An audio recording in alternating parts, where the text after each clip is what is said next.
Gratitude is one of the most powerful ways to transform yourself, your moment, your energy. You can transmute everything that's going on with gratitude. Gratitude will accelerate your ability to pull into your life all the things that you would love to have, all the things that you think that would be cool, your experiences, your relationships, your health, all of these different things. How many have heard my pencil story? A couple of you. Decades ago, I was homeless for a short time. I was in poverty for a very long time. And throughout it all, I was trying to work on myself. And I was going to the library, and I would go to the free lectures, and I would listen to the New Thought people and the Unitarian people and the self-help people. And more often than not, they talked about gratitude. And they would say, it's very important that you be grateful for what's going on. And I thought, yeah, right. You don't know what's going on.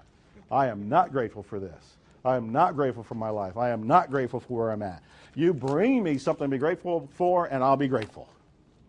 And they would always say, that's the wrong, you're putting a cart before the horse. It's the wrong way. That's not how you do it. You have to practice gratitude for what you have now. You transmute your whole energy system, and then you start attracting things to match your new energy. As long as I stayed in the position of I'm unhappy, I'm miserable, I'm a victim, the world is out to get me, nobody's going to publish my work, I'm never going to get anything out there, I'm not going to make a difference in the world, I'm going to die unknown. As long as I put that energy out there, that's what I was getting back. Anybody have a pencil? Well, pen's fine. I remember taking a number 2 pencil, those yellow pencils, it says number 2. Probably had them when we were in grade school and so forth. And I looked around my room and I said, yeah, okay, let me try this gratitude crap. Let me see if I can make a difference by focusing on something. And I had a pencil. All right, pencil. And believe me, my heart was not in it. I looked at that pencil and I said, pencil. All right, that piece of lead there, I could write a grocery list. I can write a poem. I can write a song. I can write a suicide note. I can write the great American novel. I can write an award-winning play. I started to get excited. I started to see that with that piece of lead, I could write things. I could write affirmations. I can write a script. I can write visualizations. I could write pen pals before the internet and everything. I could write all kinds of things that could make a difference. And I started to feel really different. And then I turned the pencil over and I went, wow, an eraser. How brilliant is that? If I don't want to do the suicide note, well, okay, scratch that out. If I not want to write something or buy something at the store or whatever, I just erase it. I'm like, what an incredible invention. It's really just a twig. It's a stick. And somebody put lead on one side and an eraser, a piece of rubber on the other side, and now we can change the world.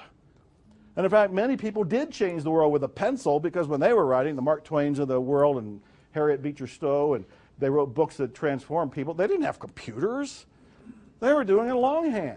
Some had pen and ink and all of that. But I started to realize this pencil is a work of genius. And thank God for the pencil.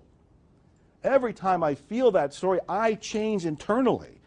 My energy goes up. I feel happier. I'm zinging. I'm just plugged myself into an electrical outlet. Do you feel that? Just hearing this?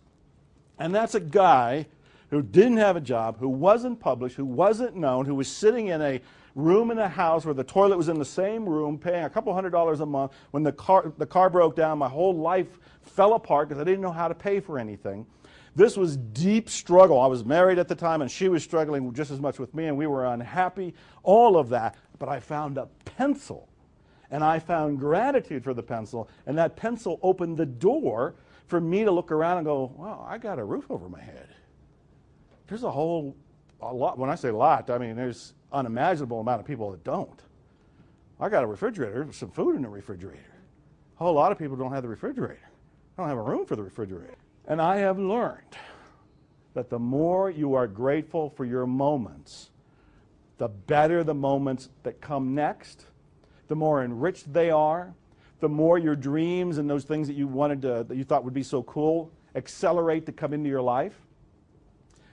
Keep in mind, when I did the pencil thing and I'm unknown, it opened the door for me. Today, more often than not, I get in my hot tub on my Texas property and I look at the sky and I'm saying, thank you, thank you, thank you. But I'm living the lifestyle of one of the rich and famous. Why? From a pencil. Because I'm practicing gratitude. And I'm still practicing gratitude today.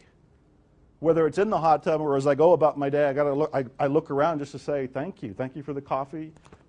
Thank you for Prosper is incredible, aren't they? Give them a round of applause. Prosper is just amazing. Yeah. Grateful for Prosper. Grateful for my life. Grateful for my health. And it's just a notation in my own life. I want you to look around on your life and in this moment, and particularly in this moment. Because the more you can be in this moment and focus on something to be grateful for, even at first, like the pencil, I wasn't grateful for it. I did it as an exercise I was almost resisting completing. But the more I did that, the more I transformed. Gratitude is one of the clearing techniques. The clearer you are, the faster you manifest. Get into gratitude and your life begins to